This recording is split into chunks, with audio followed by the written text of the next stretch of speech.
what the science shows is that you only have to be a good enough parent about 30% of the time in order to have your child turn out well, have, you know, solid mental health and all of those things. So you don't have to be perfect. You don't have to be perfect even half the time. You don't have to be perfect even that 30% of the time. You just have to do good enough.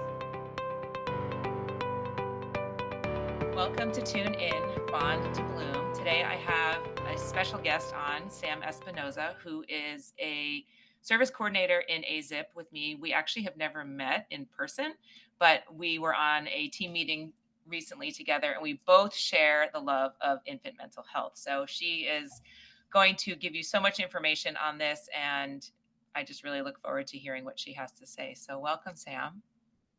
Thanks. Yeah, so as you mentioned, I specialize in infant mental health. I'm a service coordinator and developmental special instructionist in early intervention, and I've been doing that for the past 10 years. Um, I am a mom to five, my oldest being 17 and my youngest being 2 months old, and I also homeschool.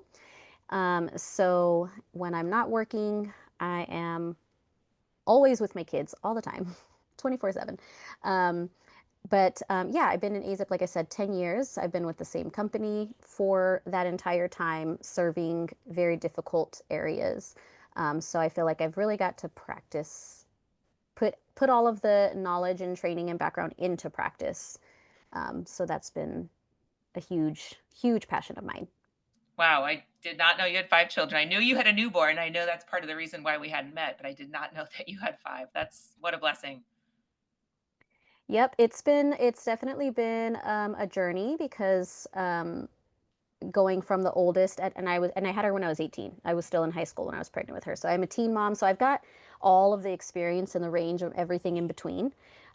So I really feel like that also helps me. Not only I've been able to apply everything in theory, but I've also been through so much, and I think that helps me relate to Yeah, all kinds of families. you're relatable to people of all different ages with yeah, you can be 35 years old with a 2-month-old and then also have been a teen mom. So, yeah, that's awesome. So, let's talk a little bit about what infant mental health is. I think a lot of people when I share that I'm currently in the endorsement program for that right now. Sam has already finished that. So she's very knowledgeable in that, and I think a lot of people don't understand what that means, and like does the infant have anxiety, does the and they just don't know. So I'd love you to share a little bit about that. Okay, so um, kind of to put it the most simply, when we're talking about infants, we're talking about birth all the way to three. A lot of people don't know that when we're talking about infants, we're not just talking about newborns or even birth to 12 months. We're talking about birth to three. And the mental health aspect really talks about healthy social emotional development. Um, but more specifically, the definition of infant mental health from the national organizations from 0 to 3 and national alliances for infant mental health is developing the capacity of young children to regulate, experience, and express emotions and form close and secure interpersonal relationships. And that also includes being able to explore their environment and learn in all contexts. So, family, community, culture. So, when we're looking at the broader context of infant mental health, what we're really looking at is not only being able to experience emotions, but regulate them, express them. And then we're looking at in relationships. Are they close and secure? And then in all contexts so that that child can learn and explore. So, especially when it comes to the work that we do, we are trying to help children develop and learn, right? Um, and so we have to understand that that has to be in the context of a safe and secure relationship, always. Yeah, great. That I love that definition and explanation. So what would be some early signs that you would notice maybe that bonding or that connection was not there? Like how would you know about that? What would it look like?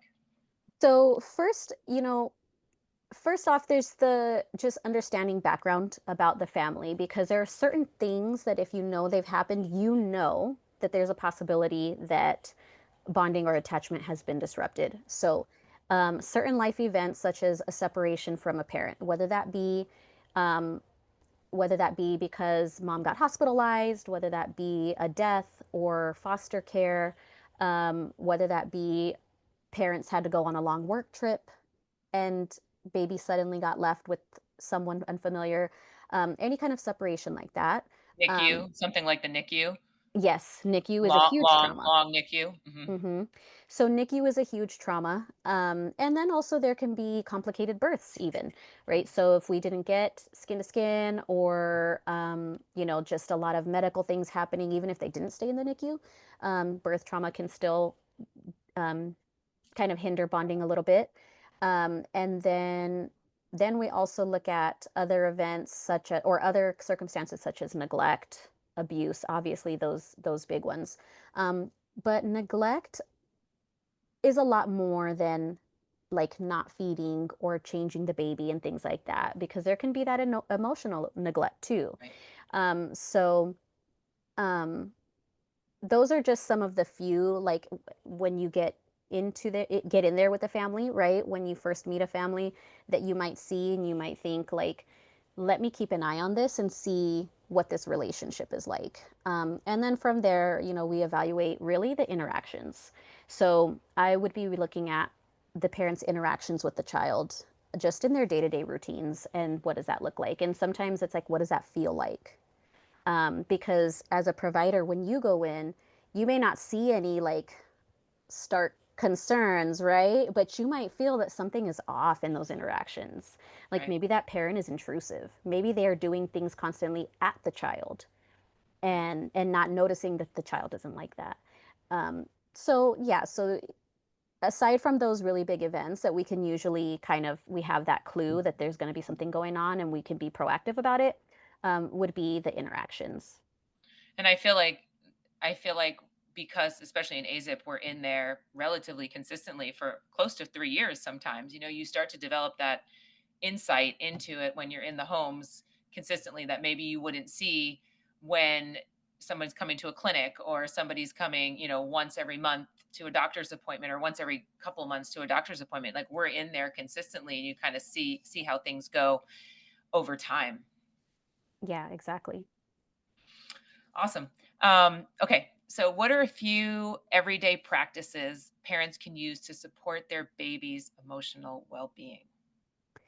So with infants, the biggest thing I think is just responding sensitively, right? And so we still have a lot of intergenerational kind of early 20th century thinking of don't hold the baby, don't hug the baby, right? We had these doctors Let the saying, baby cry. let the baby cry, and if you must show any affection, you can shake their hand, right? Like there was so many wild things that non-child experts were publishing, and then it was touted as this is the way, right? And so we still have a lot of remnants of that older generations have taught their children, or that's just the way they did it. So their children learn that from them, and they continue that on, and so it really is a cycle. And so um, really, it's just responding sensitively and understanding that there's no such thing as a spoiled baby. Um, you know, the more you love your baby, does it? There's no way that the more you love your baby, the worse they'll turn out to be, right? Like that's just Right. not a thing. And so it's helping parents understand that is that just responding sensitively to their baby and learning to understand what their baby's needs are so that they can meet them, Hmm. and be attuned to them. Hmm. And also understanding, like, one of the biggest things is that being held is an essential need for a baby. To be held is an essential need for survival. And so when I'm with parents, I do talk about like Romanian orphanage studies and all these different things so they can understand that we have seen what happens to babies and to their brains and all of those things when they aren't held and when they aren't loved. Love is an essential need for survival. And so that's really one of the biggest things is I try to help parents understand is that you can't love your baby too much. You Yeah. know so just responding sensitively, and also to promote a secure attachment. there are some characteristics of a parent that promote secure attachment, and that would be things like I mentioned, being sensitive to your child's needs, being emotionally available, um, being consistent, so highly responsive and consistent, and then being capable of reflective functioning. So being able to try and decode your baby's behaviors. What does this cry mean? What does that behavior mean? You're not always going to get it right. Absolutely not. Right. But trying to understand, and then the more you try to understand, the better you become at it. Um, and and then that helps you respond sensitively. So really that's kind of the biggest thing is working your way towards that secure attachment. And really um, we can see attachment. You can start to see it as early as 4 months. And so as early as 4 months, you can see if there's something kind of amiss in that attachment relationship, and you can fix it. So um, there's always time to be sensitive and change how you respond if you're not already doing these things. Yeah, I went on this, I call it my tune in journey. I probably started, I don't know, probably 12 or 13 years ago, but I really, really got serious about it when I got separated and divorced about 3.5 years ago. And I I know that I wish I knew these things, conscious parenting, all of that before, or like when my children were younger. But I can say it's never too late. I have seen a drastic difference in my children's ability to regulate emotions or even be in touch with emotions over the past 3.5 years as I've done the work. I mean, I'm not taking the credit for it all, but what I'm saying is that I've noticed the more I have been able to tune into them, the more that they have flourished. And it's never too late. It's yeah, just like you said, it's never too late.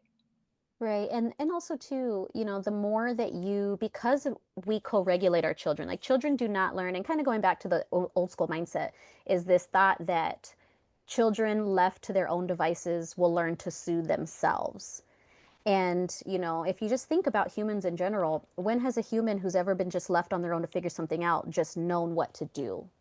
Right? We typically are more successful if we're taught what to do, and then we can take over and do it, right? And so in that with co-regulation, right? Like the more you are practicing that, um, and soothing your baby or attending to your baby, responding, and are emotionally available, you are teaching them how to be that. So just like in your example of yourself and your kids, the more you are that, you're modeling for them and teaching them how to be that. And so it's the same thing from birth, right? When we teach babies, like, okay, when someone's crying, like we can hold them, right? Like that's never a bad thing to do unless they don't want it and they can tell you, right? Um, but, we're modeling these things um, for the long run and setting up for the bigger picture. And that's a whole conversation as to like the attachment styles and all of that, and what that looks like in infancy and what that looks like with parenting, what parenting characteristics lead to what. Um, but but yeah, I love that example you have of seeing that in your own children, even at the ages that they are. Yeah, and I always had the motto of connection over correction as my kids were growing up. And I was recently talking to the DSI that's on our team and talking about she's young to having children sometime soon. And I was like, it's important to have those conversations with your partner because like you don't really know how you're going to respond. And you still, even if you have the conversations, it never prepares you for what children bring us. I Hmm. mean, we think it's going to be one way and it's never the same exact way we think, especially when like yourself, you have five, they're probably all so different. You're not going to Hmm. parent one the same way you're going to parent the other. They all have different needs and they have different strengths and struggles. But we talked about that and like how important it is to really, because that was not the case. I feel like when my kids were growing up, we had a different thought about the connection and the correction, and the kids feel that. The kids, well, Hmm. mom feels this way, dad feels this way. Neither's right or wrong, but for me, the connection was always number one, and sometimes to a fault, right, where I would not have enough boundaries or consequences or whatever it was because I so much wanted to give them the connection. But yeah. All right. A couple more questions. So, what kinds of support or interventions exist for families of infants who might be struggling? Yeah, so really it depends on everything is so individualized. It really depends on the circumstances and the severity. Um, Now, when you have like biological parents with their babies, I have seen so much change just in like working with someone like myself who can kind of educate on attachment and relationships and kind of tweak some parenting strategies, um, and see a huge change in the relationship and the parent and the child. But if you have more significant things going on, like you have a child in foster care or things like that, or a lot of trauma, there are therapies such as child parent psychotherapy, um, which I mean, you can find a pediatric therapist anywhere. You can find someone who works with kids, but knowing what to look for in terms of what training do they have and what modalities do they use is really important, because when we're working with kiddos from birth to 5, especially, we always want to work with the child and the parent together. You never want to work with that child alone, because they do not develop in a vacuum. It's always with another person, right? It's always with the caregiver. And so it could be two parents, could be one parent, could be a grandparent, doesn't matter. But whoever their person is, you always want to have a therapist who works with the dyad, and then they may be certified in play therapy, or other different modalities, for kiddos who have experienced abuse or domestic violence and things like that. Child parent psychotherapy is a really good option. And then for any parent, circle of security is a good one. So therapists who have been trained in circle of security is great, but also parents can. There are some agencies who will train parents on the circle of security to help them understand the parenting. They can go through circle of security programs to make that parenting shift, in order to promote that secure attachment. Awesome. Yeah, all of that was new to me when I've been going through this program. I mean, of course, I knew about therapy and I knew that going with the parent would be the best, but I didn't know about circle of security. I didn't even know what the term infant mental health was. Part of my getting into it was I I quickly recognized when I started in AZIP how much being trauma informed would be helpful. And so I went to my supervisor and I was like, oh my gosh, like, can I do something about this? And she had just gotten an email about the infant mental health endorsement program. And I was like, you know what, that's perfect. And that's how I jumped into it. But there's so much out there that people don't know. And it's so, so valuable. It really is. And what's really amazing about the field of infant mental health in general is there actually is so much information and research out there, decades and decades of research. But it's just still not something that a lot of people know about. And even when Uh, you have, different therapists or different providers and these high level professionals, it's just really not something that's incorporated in any of their education or training a lot of the time. And so you may have speech therapists or like yourself, PT, OT, lots of different medical doctors, what have you. And that's just not something that you're taught about, and it's really something you have to have an interest in and go seek for yourself, even though it's really at the core of anything you do with the child. I yeah, mean, really, even in PT, right? Like if you're working with a child that has gross motor things going on, the more secure they feel, the more likely they are to let you handle them, right? But if they've got like medical trauma or any kind of trauma, if they have a right, history of abuse, and you just are like, all right, let me handle you, and you come to manipulate them, they're going to freak right. out, right? So Yeah, that lens is really important for anything having to do with children. But I think especially when it comes to early intervention, it's just so important. But it's not something that you really know about until you seek that information, yeah. even though there's so much out there.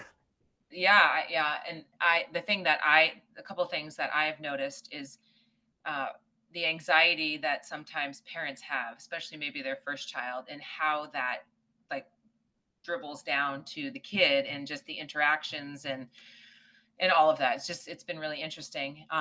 If you could give one message to new parents listening today, what would it be? So one of the biggest things that I think really helps parents to hear and gives them a mindset shift, especially if they're really worried, like if they're anxious, if they have their own things going on, is when I tell them that good enough parenting is good enough. Mm. And when you learn about good enough parenting, so what the science shows is that you only have to be a good enough parent about 30% of the time in order to have your child turn out well, have, solid mental health and all of those things. So you don't have to be perfect. You don't have to be perfect even half the time.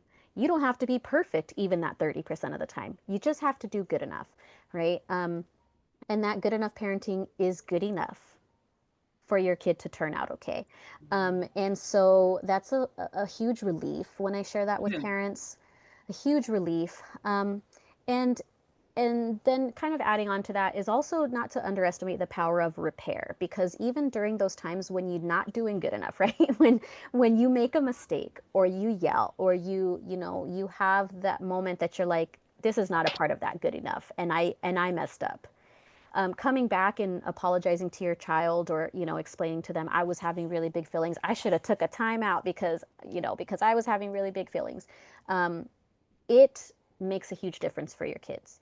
um, that repair is so powerful, and sometimes that's really all kids need, is if you actually address what happened, that's enough. kids want to Kids want you to love them. Kids want you to forgive them. They want to forgive you. And so just addressing whatever it was that happened makes all the difference in the world. And that's really all you need, is to be a good enough parent 30% of the time, and to repair if you make a big mistake, and you'll be okay.